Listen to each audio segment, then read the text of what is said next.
KL central திட்டத்தை முன்மாதிரியாக கொண்டு ஈப்போ நகர வளர்ச்சியை அடுத்த நிலைக்கு கொண்டு செல்லும் இலக்கில் ஈப்போ சென்ட்ரல் என்ற மாபெரும் திட்டம் தொடங்கப்பட உள்ளது.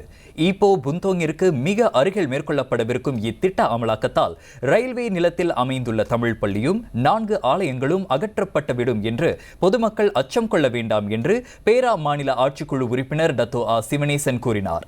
மாறாக இருக்கும் இடத்திலேயே அவை நிலைநிறுத்தப்படும் என்று மேம்பாட்டாளர் உறுதியளித்துள்ளதாகவும் அவர் விளக்கமளித்துள்ளார்.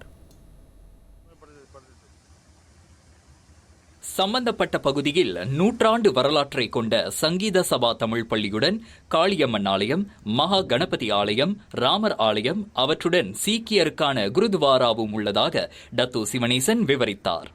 சங்கீதா தமிழ் பள்ளி பக்கத்தில் ஒரு பெரிய திடல் இருக்குது. அந்த திடல் சங்கீதா தமிழ் பள்ளியும் கேட்டாங்க. ஆனால் அதை அவங்களுக்கு வழங்க முடியாது. ஏன்னா அதை பராமரிப்பது பெரிய செலவு வரும்.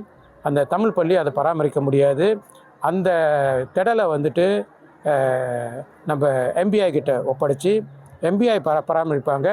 ஆனால் சங்கீதா தமிழ் பள்ளிக்கு அனைத்து உரிமையாக இருக்குது அந்த திடலை பயன்படுத்துவதற்கு. இதனிடையே ஈப்போ சென்ட்ரல் திட்டம் நிறைவேறும் போது சங்கீத சபா தமிழ் பள்ளியும் அப்பகுதியில் உள்ள அனைத்து ஆலயங்களும் புதிய தோற்றத்துடன் நகர வளர்ச்சியின் முக்கிய மையங்களாக உருவெடுக்கும் என்று தாம் நம்புவதாக அவர் கூறினார். இன்று பேரா மாநில இந்து சங்கத்தின் 49வது மாநாட்டை தொடக்கி வைத்த பின்னர் நடைபெற்ற செய்தியாளர்கள் கூட்டத்தில் சுங்காய் சட்டமன்ற உறுப்பினருமாகிய சிவனேசன் அவ்வாறு தெரிவித்தார்.